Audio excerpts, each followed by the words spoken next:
प्रथम राजावली अध्याय 12। अनंतर रिहब्याम सिक्किम को गले, कारण समुदाय इस्राएल तांकु राजा करिया निमंते सिक्किम रे उपस्थित होइथिले। एथिमध्यरे नबाटर पुत्र सेई जारब्याम सलोमन राजांकर छामुरु पळाई मिस्र रे ए जाइथिले। से तांकर मृत्यु संवाद पाइले। से मिस्र रे बास करथुवा बेले लोकमाने तांकु डकाई पठाइले। तैरे जारब्याम और इस्राएल रो समस्त समाज रिहब्याम को निकट को आसी एही कथा कहिले, आपणक पिता आम्भमानक जुआली असह्य करिथिले। एहेतु आपणक पिता आम्भमानक उपरे जेउ असह्य दास्य कर्मर भार ओ भारी जुआली देइथिले ताहा आपण हालुका करंतु।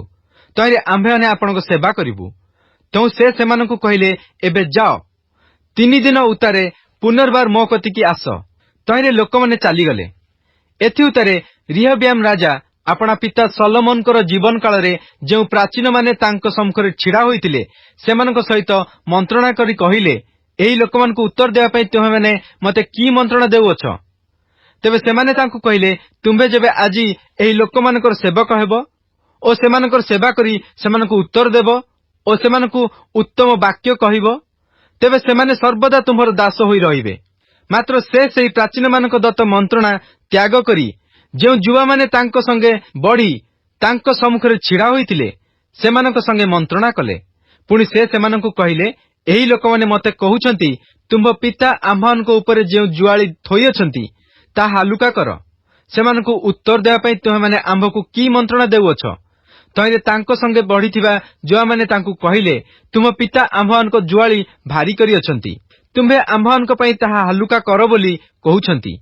एही जो लोकमाने सेमानकु तुम्भे एपरी कहिबो, मोर कनिष्ठ अंगुली मो पितांक कटी ठारू मोट, एथिपई मो पिता जो भारी जुआली तुममानक उपर थोइचंती मु ताहा आउरी भारी करिवि। मो पिता कोरडारे तुममानकु शास्ति देले, मात्र मु बिछारे तुममानकु शास्ति देवी। तृतीय दिन रे मो निकटकु पुणी आस बोली राजा जो आज्ञा देइथिले, तदनुसारे जारब्याम और समस्त लोके रिहब्याम को निकटकु आसिले। तैरे प्राचीन मानक दत्त मंत्रणा त्याग करी राजा लोकमानकु कटु उत्तर देले। पुणी जुबा मानक मंत्रणानुसार लोकमानकु कहिले, मो पिता तुममानक उपरे भारी जुआली थोइथिले, मात्र मु तुममानक जुआली आहुरी भारी करिवि। मो पिता कोरडारे तुममानकु शास्ति देइथिले, मात्र मु बिछारे तुममानकु शास्ति देवी। एही रूपे राजा लोकमानक कथा सुनिले नहीं, कारण सदाप्रभु सिलोनिय अहिय द्वारा नबाटर पुत्र जारब्याम को जहा कहिथिले आपणर सेही कथा सफल करिया निमंते यह सदाप्रभुक आडू घटिला। जेतेबेले समग्र इस्राएल देखिले जे राजा सेमानक कथा सुनिले नहीं, सेतेबेले लोकमाने राजा को उत्तर करी कहिले, दाऊदंक ठारे आम्भमानकर की अंश अछि? एणिकी जिसिर पुत्र ठारे आम्भमानकर अधिकार नाही। हे इस्राएल, आपण आपणा तंबू को जाओ। हे दाऊद, तुम्बे एबे आपणा घर कथा बुझ।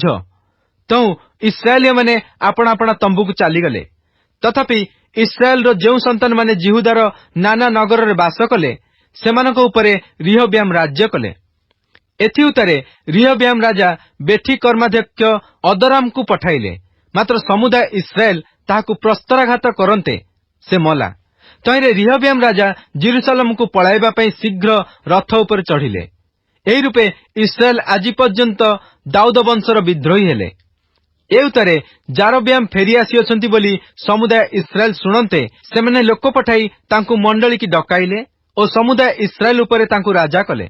केवल जिहुदा गोष्ठी छड़ा केही दाऊद वंशर अनुगामी हेला नहीं। रिहब्याम जेरुसलेम रे उपस्थित हुंते जिहुदार समस्त वंशर और बिन्यामीन गोष्ठीर 1,80,000 बच्चा योद्धा लोकंकु एकत्र कले और सलोमनकर पुत्र रिहब्यामकर अधीन को राज्य फेराई आनिया निमंते इस्राएल वंश सहित युद्ध हैला। मात्र परमेश्वर लोक समय निकटरे परमेश्वर एही वाक्य उपस्थित हैला, जिहुदार राजा सलोमन पुत्र रिहब्याम को पुणी जिहुदा और बिन्यामीन समस्त वंश को और अवशिष्ट समस्त लोकंकु कुह, सदाप्रभु एही कथा कहती, तुम्हे माने यात्रा करिवो नहीं, केवल आपणा भ्राता इस्राएल संतानगण विपक्ष युद्ध करिवो नहीं। प्रत्येक लोक आपणा आपणा गृह को फेरी जाओ, कारण एही कार्य आंभ आड़ू होइअछि। तेणु सेमाने सदाप्रभुक वाक्य शुणिले और सदाप्रभुक वाक्य प्रमाणे आपणा आपणा पथरे फेरीगले। एही समय जारब्याम इफ्राइम पर्वतमय देश रे सिक्किम निर्माण करी ତହିଁରେ ବାସ କଲେ। ପୁଣି ସେ ସେଠାରୁ ଯାଇ ପନୁଏଲ ନିର୍ମାଣ କଲେ।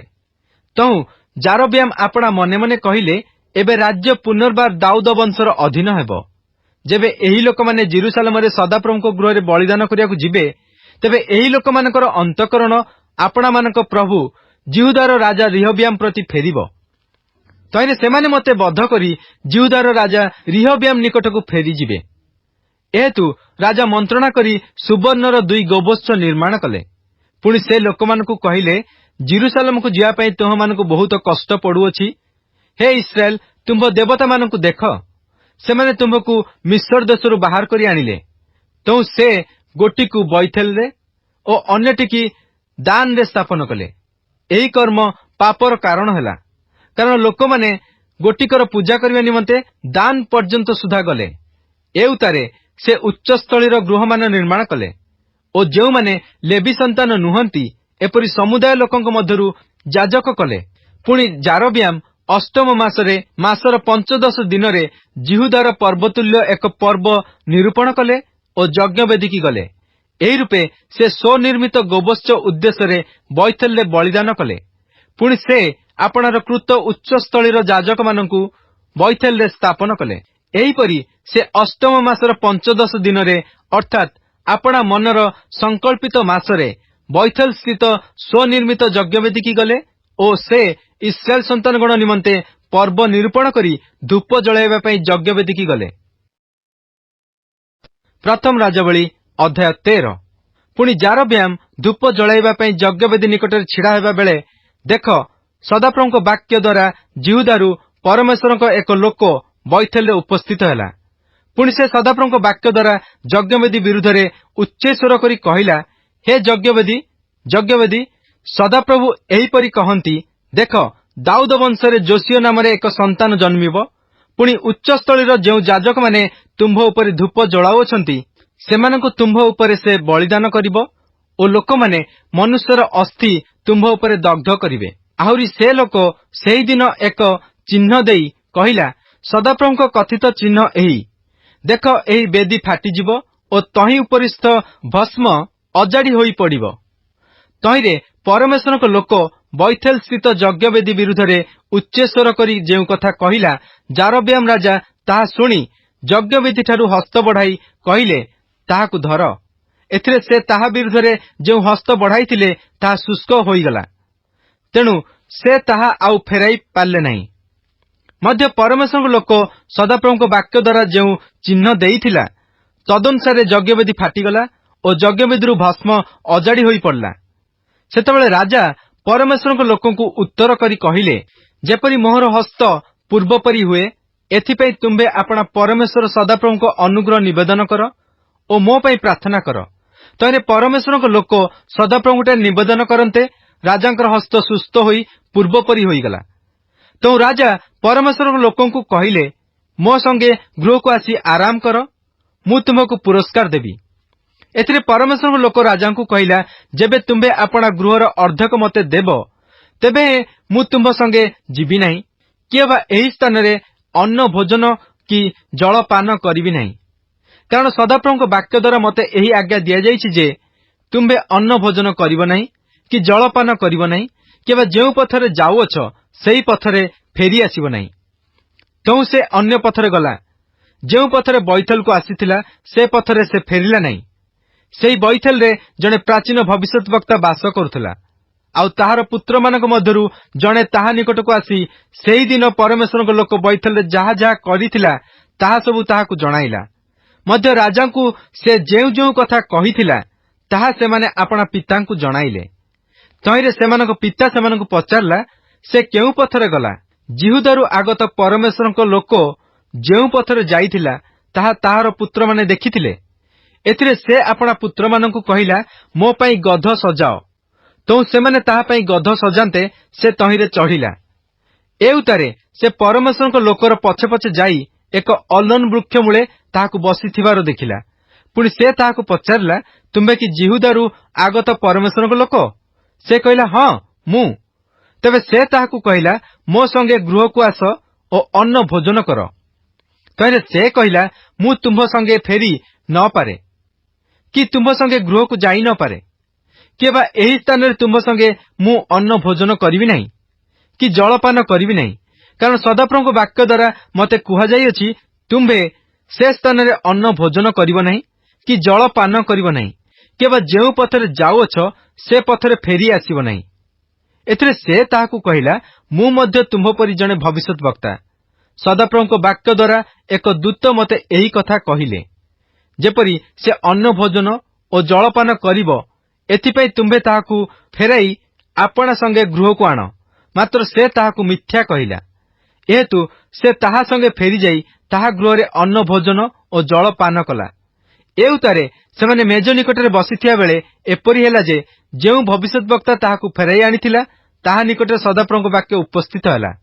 एथिरे से जिहुदारु आगत परमेश्वरक लोककु उच्च स्वर रे कहिला सदाप्रभु एही कथा कहंती तुम्बे सदाप्रभु वाक्यर विरुद्धाचरण करियछ पुणी सदाप्रभु तुम परमेश्वर तुमको जहा आज्ञा करथिले तुम्बे ता पालन करिना मात्र फेरी आसीअछ पुणी जेउ स्थान रे अन्न भोजन न कर और जलपान न कर बोली से तुमको कहिथिले सेही स्थान रे तुम्बे अन्न भोजन करियछ और जलपान करियछ एतु तुम सब तुम पितृलोक मानक कबर रे प्रविष्ट नहिबो। एथिरे से अन्न भोजन और जलपान कला उतारे ताहा पई अर्थात से जहाकु फेराई आनिथिला सेही भविष्यत वक्ता पई गध सजाइला तो से यात्रा करते पथ मध्य एक सिंह ताहाकु भेटी बध कला पुणी पथ मध्य ताहार शव पड़ी रहिला और गध ताहा निकटरे ठिया ହେଲା सिंह मध्य सेही शव निकटरे ठिया ହେଲା। एउतारे देख लोक माने जाऊ जाऊ पथ मध्य शव पड़िथिबार और शव पाखरे सिंह ठिया होइथिबार देखिले तो सेमाने आसी सेही प्राचीन भविष्यत वक्तार निवास नगर रे ताहा जणाइले। एथिरे जेउ भविष्यत वक्ता ताहाकु पथरु फेराई आनिथिला से सेही कथा सुनी कहिला जे सदाप्रभुक वाक्यर विरुद्धाचरण करथिला ए परमेश्वरक सेही लोक एतु ताहा प्रति कथित सदाप्रभुक वाक्यानुसार सदाप्रभु ताहाकु सिंह हस्तर समर्पण करन्ते से ताहाकु विदीर्ण करी बध करियछि एणु से आपणा पुत्र मानकु कहिला मो पई गध सजाओ तो सेमाने गध सजाइले। एथिरे से जाई पथ मध्यरे ताहार शव पड़िथिबार पुणी गध और सिंह शव निकटरे ठिया होइथिबार देखिला सिंह शव खाई नथिला कि गध को विदीर्ण करनथिला पुणी से भविष्यत वक्ता परमेश्वरक लोकर शव उठाई नहीं गध उपर थोई ताहा फेराई आनला आउ सेही प्राचीन भविष्यत वक्ता शोक करिया पई ओ ताहाकु कबर देया पई आपणा नगर को आसिला पुणी से आपणा कबर रे ताहार शव थोइला तो सेमाने हाय मोर भाई बोली ताहा लागी विलाप कले आउ से ताहाकु कबर देला उतारे आपणा पुत्र मानकु कहिला मु मले जेउ कबर रे परमेश्वरक एही लोक कबर पाई अछि तहिरे मते कबर देई ताहार अस्थि पाखरे मोर अस्थि रखिबो कारण से बैथलस्थ यज्ञवेदी विरुद्धरे और समरियार नाना नगर स्थित उच्च स्थलीर समस्त गृह विरुद्धरे सदाप्रभुक वाक्य द्वारा उच्च स्वर रे जहा कहिअछि ताहा निश्चय सफल हेबो। ए घटना उतारे जारब्याम आपणा कुपथरु फेरिले नहीं मात्र पुनर्बार समुदाय लोकंक मध्यरु उच्च स्थलीर जाजक नियुक्त कले समस्त उच्च स्थली पाई जेपरि जाजक हेबे एथिपई जे इच्छा कला ताहाकु से नियुक्त कले मात्र एही कार्य जारब्याम वंश को उच्छिन्न करिया पई और पृथ्वी लुप्त करिया पई तहि प्रति पापर कारण हला।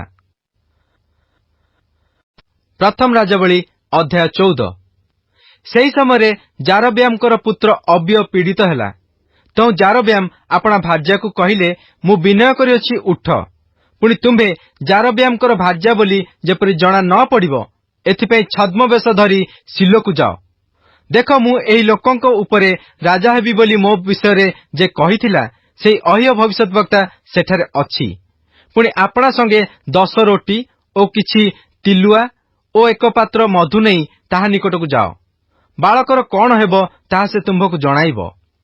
एथिरे जारब्यामकर भार्या सेपरि कला और से उठी सिलो को जाई अह्यर गृह रे उपस्थित हला सेही समय अह्य देखि पारु नथिला कारण बयस हेतुरु ताहार चक्षु स्तब्ध होइथिला। एथि मध्यरे सदाप्रभु अह्य को कहिले देख जारब्यामकर भार्या आपणा पुत्र विषय पचारिबा पई तुम्भ निकट को आसुअछि कारण से पीड़ित अछि ताहाकु तुम्बे एपरि एपरि कहिबो कारण से आसिया बेले आपणा को अन्य स्त्री परि देखाइबो आउ से द्वार देई आसिया बेले एपरि हैला जे अह्य तार पाद शब्द सुनी कहिला हे जारब्यामकर भार्ये तुमे भीतर को आस କାହିଁକି ତୁମ୍ଭେ ଆପଣଙ୍କୁ ଅନ୍ୟ ପରି ଦେଖାଉଅଛ? ମୁଁ ଦୁଃସହନୀୟ ସମ୍ବାଦ ଦେବା ପାଇଁ ତୁମ୍ଭ ନିକଟକୁ ପ୍ରେରିତ ହୋଇଅଛି। ତୁମ୍ଭେ ଯାଇ ଜାରବିୟାମକୁ କୁହ, ସଦାପ୍ରଭୁ ଇସ୍ରାଏଲର ପରମେଶ୍ୱର ଏହି କଥା କହନ୍ତି, ଆମ୍ଭେ ଲୋକମାନଙ୍କ ମଧ୍ୟରୁ ତୁମ୍ଭକୁ ଉନ୍ନତ କରି ଆମ୍ଭ ଲୋକ ଇସ୍ରାଏଲ ଉପରେ ତୁମ୍ଭକୁ ରାଜା କଲୁ ଓ ଦାଉଦ ବଂଶଠାରୁ ରାଜ୍ୟ ଚିରି ନେଇ ତୁମ୍ଭକୁ ଦେଲୁ। ତଥାପି ଆମ୍ଭ ଦାସ ଦାଉଦ ଯେ ଆମ୍ଭ ଆଜ୍ଞା ସବୁ ପାଳନ କଲା ଓ ଆମ୍ଭ ଦୃଷ୍ଟିରେ ଯାହା ଭଲ କେବଳ ତାହା କରିବା ପାଇଁ ଆପଣା ସର୍ବାନ୍ତକରଣ ସହିତ ଆମ୍ଭର ଅନୁଗତ ହେଲା, ତାହାପରି ତୁମ୍ଭେ ହୋଇନାହ। ମାତ୍ର ତୁମ୍ଭ ପୂର୍ବରେ ଯେଉଁମାନେ ଥିଲେ ସେ ସମସ୍ତଙ୍କ ଅପେକ୍ଷା ତୁମ୍ଭେ ଅଧିକ କୁକର୍ମ କରିଅଛ। ପୁଣି ଆମ୍ଭକୁ ବିରକ୍ତ କରିବା ପାଇଁ ତୁମ୍ଭେ ଯାଇ ଆପଣା ନିମନ୍ତେ ଅନ୍ୟ ଦେବଗଣ ଓ ଛାଞ୍ଚରେ ଢଳା ପ୍ରତିମମାନ ନିର୍ମାଣ କରିଅଛ ଓ ଆମ୍ଭକୁ ଆପଣା ପଛଆଡ଼େ ପକାଇ ଦେଇଅଛ। ଏହେତୁ ଦେଖ, ଆମ୍ଭେ ଜାରବିୟାମ ବଂଶ ପ୍ରତି ଅମଙ୍ଗଳ ଘଟାଇବା, ପୁଣି ଇସ୍ରାଏଲ ମଧ୍ୟରେ ବଧ ବା ମୁକ୍ତ ପ୍ରତ୍ୟେକ ପୁରୁଷ ସନ୍ତାନକୁ ଜାରବିୟାମ ଠାରୁ ଲୋପ କରିବା ଓ ଯେପରି କୌଣସି ମନୁଷ୍ୟ ମଇଳା ସମ୍ପୂର୍ଣ୍ଣ ଯିବା ପର୍ଯ୍ୟନ୍ତ ଝାଟୋଇ ଦିଏ, ସେପରି ଆମ୍ଭେ ଜାରବିୟାମ ଗୃହକୁ ନିଃଶେଷରେ ଝାଟୋଇ ଦେବା। ଜାରବିୟାମର କେହି ନଗରରେ ମଲେ କୁକୁରମାନେ ତାକୁ ଖାଇବେ ଓ କେହି କ୍ଷେତ୍ରରେ ମଲେ ଆକାଶର ପକ୍ଷୀମାନେ ତାକୁ ଖାଇବେ, କାରଣ ସଦାପ୍ରଭୁ ଏହା କହିଅଛନ୍ତି। ଏ ନିମନ୍ତେ ତୁମ୍ଭେ ଉଠି ଆପଣା ଗୃହକୁ ଯାଅ। ନଗରରେ ତୁମ୍ଭ ପାଦ ପଡ଼ିଲା କ୍ଷଣେ ବାଳକ ମରିବ, ପୁଣି ତାହା ନିମନ୍ତେ ସମୁଦାୟ ଇସ୍ରାଏଲ ଶୋକ କରି ତାହାକୁ କବର ଦେବେ। ମାତ୍ର ଜାରବିୟାମ ସମ୍ପର୍କୀୟ କେବଳ ସେ କବର ପାଇବ, କାରଣ ଜାରବିୟାମ ବଂଶ ମଧ୍ୟରେ ସଦାପ୍ରଭୁ ଇସ୍ରାଏଲର ପରମେଶ୍ୱରଙ୍କ ପ୍ରତି ତାହାରିଠାରେ କିଛି ସଦ୍ଭାବ ଦେଖାଯାଏ। ଆହୁରି ସଦାପ୍ରଭୁ ଆପଣା ପାଇଁ ଇସ୍ରାଏଲ ଉପରେ ଏକ ରାଜା ଉତ୍ପନ୍ନ କରିବେ। ସେ ସେହିଦିନ ଜାରବିୟାମ ବଂଶକୁ ଉଚ୍ଛିନ୍ନ କରିବ। ମାତ୍ର କଣ ଏବେ ତାହା ଘଟିବ? କାରଣ ସଦାପ୍ରଭୁ ଜଳରେ ହଲିଲା ନଳ ପରି ଇସ୍ରାଏଲକୁ ଆଘାତ କରିବେ। ପୁଣି ସେମାନଙ୍କ ପୂର୍ବପୁରୁଷମାନଙ୍କୁ ଏହି ଯେଉଁ ଉତ୍ତମ ଦେଶ ଦେଇଅଛନ୍ତି, ତହିଁରୁ ଇସ୍ରାଏଲକୁ ଉତ୍ପାଟନ କରି ନଦୀ ସେପାରିରେ ସେମାନଙ୍କୁ ଛିନ୍ନ ଭିନ୍ନ କରିବେ। ଯେହେତୁ ସେମାନେ ଆପଣାମାନଙ୍କର ଆସରା ମୂର୍ତ୍ତି ନିର୍ମାଣ କରି ସଦାପ୍ରଭୁଙ୍କୁ ବିରକ୍ତ କରିଅଛନ୍ତି, ପୁଣି ଜାରବିୟାମ ଯେଉଁ ପାପ କରିଅଛି ଓ ଯଦ୍ୱାରା ସେ ଇସ୍ରାଏଲକୁ ପାପ କରାଇଅଛି, ତାହାର ସେହି ସବୁ ପାପ ସକାଶୁ ସେ ଇସ୍ରାଏଲକୁ ତ୍ୟାଗ କରିବେ। ଏ ଉତ୍ତାରେ ଜାରବିୟାମଙ୍କର ଭାର୍ଯ୍ୟା ଉଠି ଚାଲିଗଲା ଓ ତିର୍ସାରେ ଉପସ୍ଥିତ ହେଲା।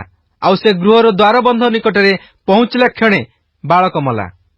ତହିଁରେ ସଦାପ୍ରଭୁ ଆପଣା ଦାସ ଅହିୟ ଭବିଷ୍ୟତ ବକ୍ତାର ହସ୍ତରେ ଯେପରି କହିଥିଲେ, ତଦନୁସାରେ ସମସ୍ତ ଇସ୍ରାଏଲ ତାହାକୁ କବର ଦେଲେ ଓ ତାହା ପାଇଁ ଶୋକ କଲେ। ଏହି ଜାରବିୟାମଙ୍କର ଅବଶିଷ୍ଟ ବୃତ୍ତାନ୍ତ, ସେ କି ରୂପେ ଯୁଦ୍ଧ କଲେ ଓ କି ରୂପେ ରାଜ୍ୟ କଲେ, ଦେଖ, ଏସବୁ ଇସ୍ରାଏଲୀୟ ରାଜାମାନଙ୍କ ଇତିହାସ ପୁସ୍ତକରେ ଲେଖା ଅଛି। ପୁଣି ଜାରବିୟାମଙ୍କର ରାଜତ୍ୱ କାଳ 22 ବର୍ଷ। ତହିଁ ଉତ୍ତାରେ ସେ ଆପଣା ପିତୃଗଣ ସହିତ ଶୟନ କଲେ ଓ ତାଙ୍କର ପୁତ୍ର ନାଦବ ତାଙ୍କର ପଦରେ ରାଜ୍ୟ କଲେ। ସଲୋମନଙ୍କର ପୁତ୍ର ରିହବିୟାମ ଜିହୁଦା ଦେଶରେ ରାଜ୍ୟ କଲେ। ରାଜ୍ୟ କରିବାକୁ ଆରମ୍ଭ କରିବା ସମୟରେ ରିହବିୟାମକୁ 41 ବର୍ଷ ବୟସ ହୋଇଥିଲା। ପୁଣି ସଦାପ୍ରଭୁ ଆପଣା ନାମ ସ୍ଥାପନାର୍ଥେ ସମୁଦାୟ ଇସ୍ରାଏଲ ବଂଶ ମଧ୍ୟରୁ ଯେଉଁ ନଗର ମନୋନୀତ କରିଥିଲେ, ସେହି ଜେରୁସାଲେମରେ ସେ 17 ବର୍ଷ ରାଜ୍ୟ କଲେ ଓ ତାଙ୍କର ମାତାର ନାମ ଅମୋନିଆ ନୟାମା। ମାତ୍ର ଜିହୁଦା ସଦାପ୍ରଭୁଙ୍କ ଦୃଷ୍ଟିରେ କୁକର୍ମ କଲା। ପୁଣି ସେମାନଙ୍କ ପୂର୍ବପୁରୁଷମାନେ ଯାହା ଯାହା କରିଥିଲେ, ସେସବୁ ଅପେକ୍ଷା ସେମାନେ ଆପଣମାନଙ୍କ କୃତ ପାପ ଦ୍ୱାରା ତାହାଙ୍କୁ ଅଧିକ କୋପାନ୍ୱିତ କଲେ। କାରଣ ସେମାନେ ମଧ୍ୟ ପ୍ରତ୍ୟେକ ଉଚ୍ଚ ପର୍ବତରେ ଓ ପ୍ରତ୍ୟେକ ହରିତବର୍ଣ୍ଣ ବୃକ୍ଷ ମୂଳେ ଆପଣମାନଙ୍କ ପାଇଁ ଉଚ୍ଚସ୍ଥଳୀ ଓ ସ୍ତମ୍ଭ ଓ ଆସରା ମୂର୍ତ୍ତିମାନ ନିର୍ମାଣ କଲେ। ପୁଣି ଦେଶରେ ମଧ୍ୟ ସଦମୀ ଲୋକ ଥିଲେ। ସଦାପ୍ରଭୁ ଇସ୍ରାଏଲ ସନ୍ତାନଗଣ ସମ୍ମୁଖରୁ ଯେଉଁ ଗୋଷ୍ଠୀମାନଙ୍କୁ ତଡ଼ି ଦେଇଥିଲେ, ସେମାନଙ୍କର ସମସ୍ତ ଘୃଣାଯୋଗ୍ୟ କର୍ମାନୁସାରେ ସେମାନେ କର୍ମ କଲେ। ଆଉ ରିହବିୟାମ ରାଜାଙ୍କର 5ମ ବର୍ଷରେ ମିଶ୍ରର ରାଜା ଶିଶକ ଜେରୁସାଲେମ ବିରୁଦ୍ଧରେ ଆସିଲା। ପୁଣି ସେ ସଦାପ୍ରଭୁଙ୍କ ଗୃହର ଧନ ଓ ରାଜଗୃହର ଧନ ନେଇଗଲା। ସେ ସମସ୍ତ ପଦାର୍ଥ ନେଇଗଲା। ଆହୁରି ସଲୋମନଙ୍କର ନିର୍ମିତ ସୁବର୍ଣ୍ଣ ଢାଲ ନେଇଗଲା। ଏଥିରେ ରିହବିୟାମ ରାଜା ସେ ସବୁର ବଦଳେ ପିତ୍ତଳ ଢାଲ କରି ରାଜଗୃହର ଦ୍ୱାରପାଳ ପ୍ରହରୀ ବର୍ଗର ଅଧ୍ୟକ୍ଷମାନଙ୍କ ହସ୍ତରେ ସମର୍ପଣ କଲେ। ପୁଣି ରାଜା ଯେତେଥର ସଦାପ୍ରଭୁଙ୍କ ଗୃହକୁ ଗଲେ, ସେତେଥର ପ୍ରହରୀମାନେ ତାହା ନେଇଗଲେ ଆଉ ତାହା ସବୁ ପ୍ରହରୀଶାଳାକୁ ଫେରାଇ ଆଣିଲେ। ଏହି ରିହବିୟାମଙ୍କର ଅବଶିଷ୍ଟ ବୃତ୍ତାନ୍ତ ଓ ସମସ୍ତ କ୍ରିୟା କି ଜିହୁଦା ରାଜାଗଣର ପୁସ୍ତକରେ ଲେଖା ନାହିଁ? ଏହି ରିହବିୟାମ ଓ ଜାରବିୟାମଙ୍କ ମଧ୍ୟରେ ସର୍ବଦା ଯୁଦ୍ଧ ଚାଲିଥିଲା। ଏ ଉତ୍ତାରେ ରିହବିୟାମ ଆପଣା ପିତୃଲୋକଙ୍କ ସହିତ ଶୟନ କଲେ ଓ ଆପଣା ପିତୃଲୋକଙ୍କ ସହିତ ଦାଉଦ ନଗରରେ କବର ପାଇଲେ। ତାଙ୍କର ମାତାର ନାମ ଅମୋନିଆ ନୟମା, ଆଉ ତାଙ୍କର ପୁତ୍ର ଅବିୟାମ ତାଙ୍କର ପଦରେ ରାଜ୍ୟ କଲେ। प्रथम राजावली अध्याय 15। नबाटर पुत्र जारबियाम राजांकर अधिकारर 18 वर्षरे अबियाम जिहुदा उपरे राज्य करियाकु लागिले। से जेरुसालेम रे 3 वर्ष राज्य कले ओ तांकर मातार नाम माखा। से अबशालोमर कन्या थिला। तांको पूर्वरे तांकर पिता जे सबु पाप पथरे चालिथिले से सही परि चालिले। आ तांकर पूर्वपुरुष दाऊदंकर अंतकरण जेपरि थिला तांकर अंतकरण सदाप्रभु आपणा परमेश्वरଙ୍କ प्रति सेपरि सिद्ध नथिला। तथापि दाऊदंक सकाशु तांको उतारे तांकर पुत्र को स्थापन करिया पई ओ जेरुसालेम को सुस्थिर करिया पई सदाप्रभु तांकर परमेश्वर जेरुसालेम रे तांको एक प्रदीप देले। कारण सदाप्रभुଙ୍କ दृष्टि जहा यथार्थ ताहा दाऊद करिथिले ओ केवल हित्य उरियर कथा छडा आ कोनोसी विषय से आपणर जावजीवन ताहांकर दत्त आज्ञारु विमुख होई नथिले। आ जारबियामकर जावजीवन तांकर ओ रिहबियामकर मध्यरे युद्ध चलिला। पुणी अबियामकर अवशिष्ट वृत्तांत ओ समस्त क्रिया कि जिहुदा राजगणर इतिहास पुस्तक रे लेखा नाही। आ अबियाम ओ जारबियाम मध्यरे युद्ध थिला। पुणी अबियाम आपणा पितृलोकଙ୍କ सहित शयन करन्ते लोकमाने दाऊद नगर रे तांकु कबर देले। तो तांकर पुत्र आसा तांकर पदरे राज्य कले। इस्राएल रो राजा जारबियामकर अधिकारर 20 वर्षरे आसा जिहुदा उपरे राज्य करियाकु आरंभ कले। से जेरुसालेम रे 41 वर्ष राज्य कले। आउ तांकर माता महिर नाम माखा। से अबशालोमर कन्या थिला। पुणी आसा आपणा पूर्वपुरुष दाऊदंकर न्याय सदाप्रभुଙ୍କ दृष्टि जहा यथार्थ ताहा कले। आउ से देशरु सदोम्य मानंकु तड़ी देले ओ आपणा पितृगण निर्मित देवता समस्त दूर करदेले। मध्य आपणा मातामही माखा आसरा देवी रूपे एक घृणायोग्य प्रतिमा निर्माण करिथिबारु से ताहाकु राणी पदरु च्युत कले ओ आशा ताहार सेई प्रतिमा छेदन करी किद्रोण नदी निकटरे ताहा पोड़ी देले। मात्र उच्चस्थली सकल दूरीकृत नहिला। तथापि आशांकर अंतकरण जावजीवन सदाप्रभुଙ୍କ प्रति सिद्ध थिला। पुणी से आपणा पितांकर प्रतिष्ठित ओ आपणार प्रतिष्ठित रूपा ओ सुना ओ पात्र सबु सदाप्रभुଙ୍କ गृहको आनिले। पुणी आशा ओ इस्राएल राजा बासांक मध्यरे सेमानकर जावजीवन युद्ध चलिला।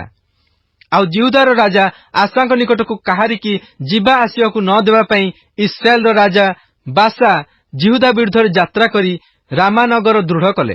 तहिरे आशा सदाप्रभुଙ୍କ गृहर भंडाररु ओ राजगृहर भंडाररु अवशिष्ट सबु रूपा ओ सुना नहीं आपणा दासमानक हस्तरे समर्पण कले ओ आशा राजा हिसियोनर पौत्र टब्रिमोनर पुत्र बिन-हदद नामक दमेशक निवासी अरामीय राजा निकटकु सेमानकु पठाई एही कथा कहिले। मोर ओ तुम्भ मध्यरे मो पिता ओ तुम्भ पितांक मध्यरे नियम अछि। देख मु तुम्भ निकटकु रूपा ओ सुनार भेटी पठाइली। जाओ इस्राएल राजा बासा संगे तुम्भर जो नियम अछि ताहा भांगी दियो। तहिरे से मो निकटरु प्रस्थान करिवो।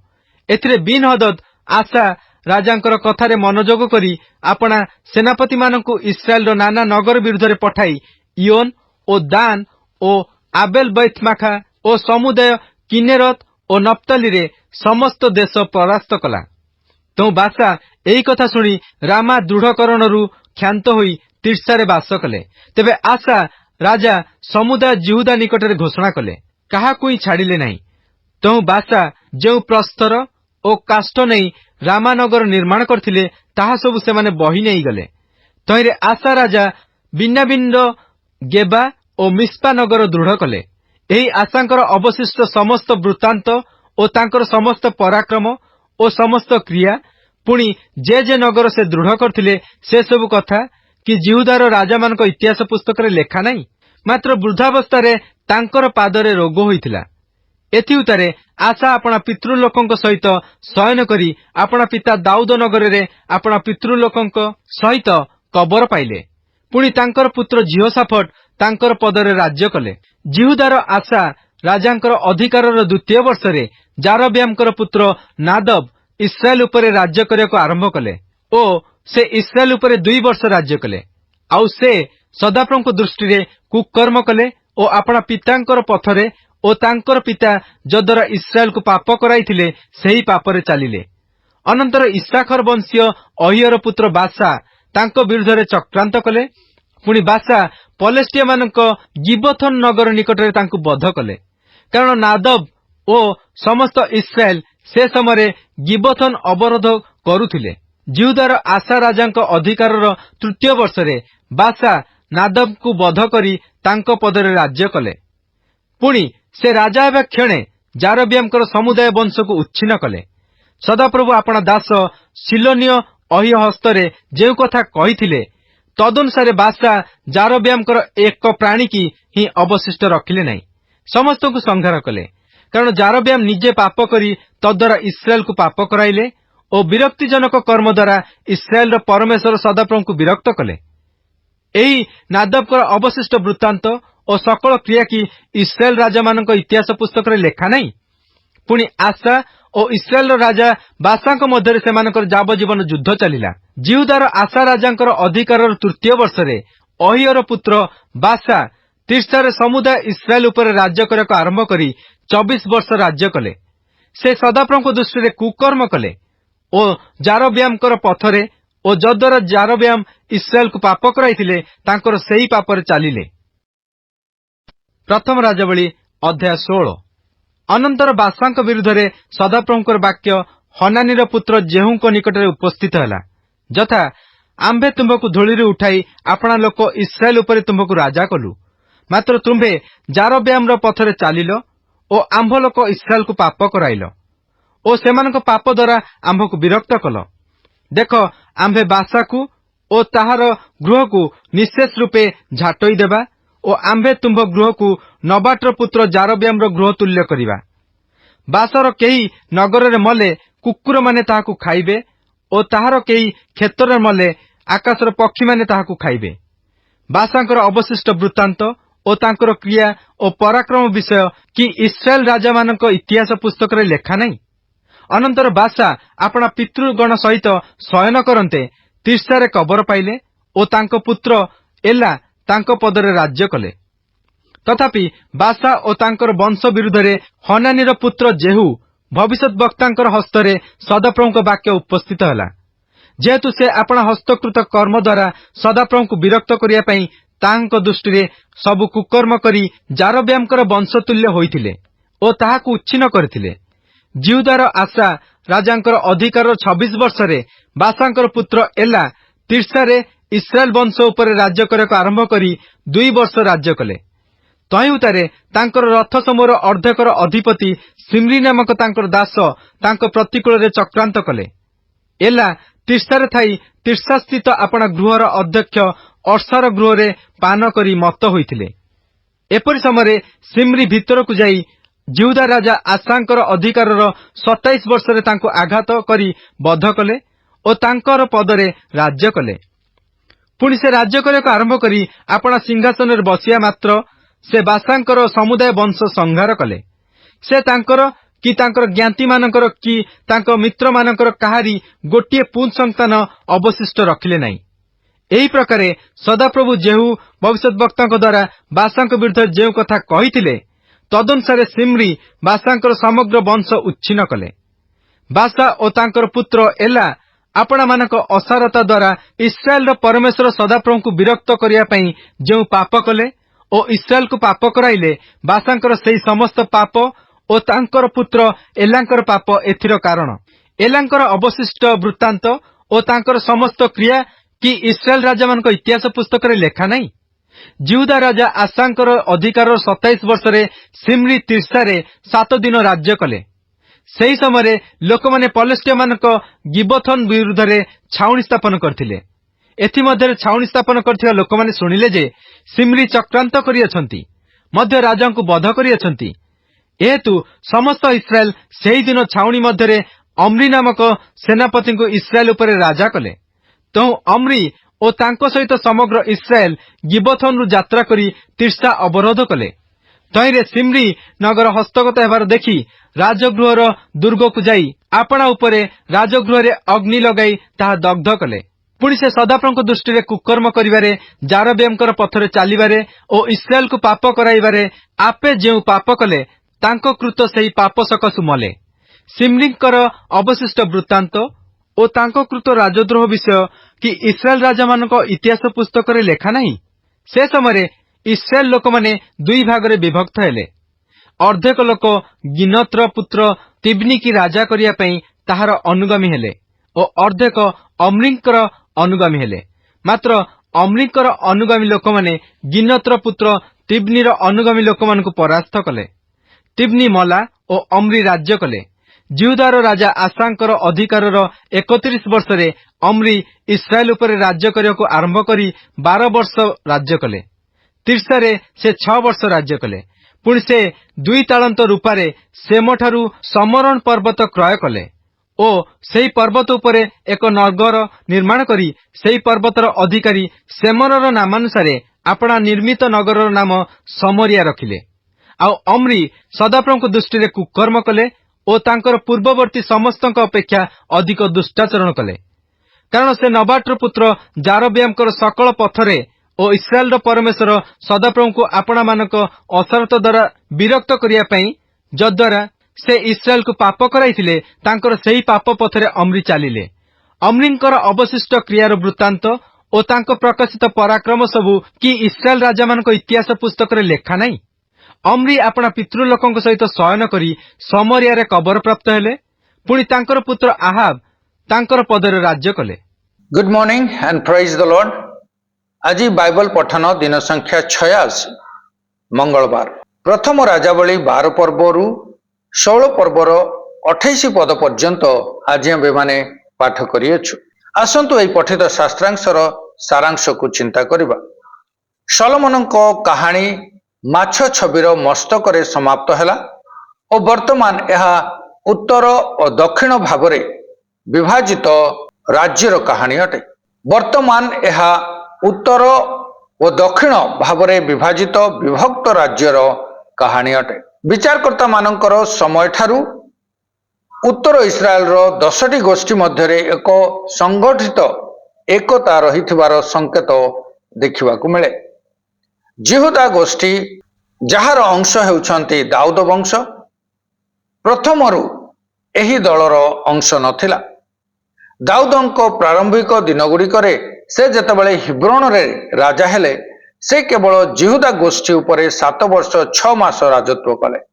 ଦାଉଦଙ୍କ ଅନ୍ତିମ ଦିନରେ ଶେବହ ଯେତେବେଳେ ବିଦ୍ରୋହ କଲା, ସେତେବେଳେ ଉତ୍ତର ପାର୍ଶ୍ୱର ଗୋଷ୍ଠୀଗୁଡ଼ିକ ଜିହୁଦା ଠାରୁ ପୃଥକ ଦେଖାଯାଉଥିଲେ। କାଳକ୍ରମେ ପ୍ରଥମ ରାଜାବଳୀ 12 ପର୍ବରେ 10ଟି ଗୋଷ୍ଠୀ ଦାଉଦଙ୍କ ରାଜକୀୟ ପରିବାର ଠାରୁ ପୃଥକ ହେଲେ, ଯାହା ଦାଉଦ, ସଲୋମନ ଓ ରିହବିଆମଙ୍କୁ ସଂଯୋଗ କରୁଥିଲା। ଉତ୍ତର ଇସ୍ରାଏଲର ପ୍ରଥମ ରାଜା ଜାରବିଆମ ତଦ୍ରୂପ ଏକ ନୂତନ ଆଦର୍ଶ ନିର୍ମାଣ କଲେ, କିନ୍ତୁ ତାହା ଅନ୍ୟ ଧର୍ମଗୁଡ଼ିକର ମିଶ୍ରଣ ଥିଲା। ଦାଉଦଙ୍କ ମାର୍ଗରେ ସ୍ଥିର ରହିବା ପରିବର୍ତ୍ତେ ଜାରବିଆମ ବିପଥଗାମୀ ହେଲେ। ସେ ବେଥେଲ ଓ ଦାନ ଠାରେ ସ୍ୱର୍ଣ୍ଣ ଗୋବତ୍ସ ନିର୍ମାଣ କରି ସେଗୁଡ଼ିକର ସେବା କରିବା ପାଇଁ ଲୋକମାନଙ୍କୁ ବିପଥଗାମୀ କରାଇଲେ। ସେ ଲେବୀୟ ଗୋଷ୍ଠୀରୁ ଯାଜକ ନିଯୁକ୍ତ ନ କରି ସାଧାରଣ ଲୋକମାନଙ୍କ ମଧ୍ୟରୁ ଯାଜକ ନିଯୁକ୍ତ କଲେ ଓ ଜିହୁଦାର ପର୍ବଗୁଡ଼ିକ ଭଳି ପର୍ବମାନ ନିରୂପଣ କଲେ। ସଦାପ୍ରଭୁଙ୍କୁ ଓ ସୁବର୍ଣ୍ଣ ଗୋବତ୍ସର ସେବା କରିବାକୁ ବାଇବଲ କୁହେ ଜାରବିଆମଙ୍କ ମାର୍ଗ ତଥା ପାପର ମାର୍ଗ। ରାଜାବଳୀ ପୁସ୍ତକର ଲେଖକ ଉତ୍ତର ଇସ୍ରାଏଲର ରାଜା ନାଦବ, ବାସା, ଇଲ୍ଲା, ଶିମ୍ରି ଓ ଅମ୍ରିକୁ ବ୍ୟାଖ୍ୟା କରିବା ପାଇଁ ଜାରବିଆମ ରାଜାଙ୍କ ନାମକୁ ଉଲ୍ଲେଖ କରନ୍ତି। ସଂକ୍ଷେପରେ ବ୍ୟାଖ୍ୟା କରି କୁହନ୍ତି ଯେ ଏହି ସମସ୍ତେ ଜାରବିଆମଙ୍କ ପଥରେ ଚାଲିଲେ। ଏହା ଥିଲା ଆଜିର ପଠିତ ଶାସ୍ତ୍ରାଂଶର ସାରାଂଶ। ଖ୍ରୀଷ୍ଟଙ୍କ ଠାରେ ଏକତ୍ର ଏହା କି ଆଶୀର୍ବାଦର ବିଷୟ ଅଟେ। ପ୍ରଭୁ ଆଜିର ପଠନରେ ଆମ ପ୍ରତ୍ୟେକଙ୍କୁ ଆଶୀର୍ବାଦ କରନ୍ତୁ।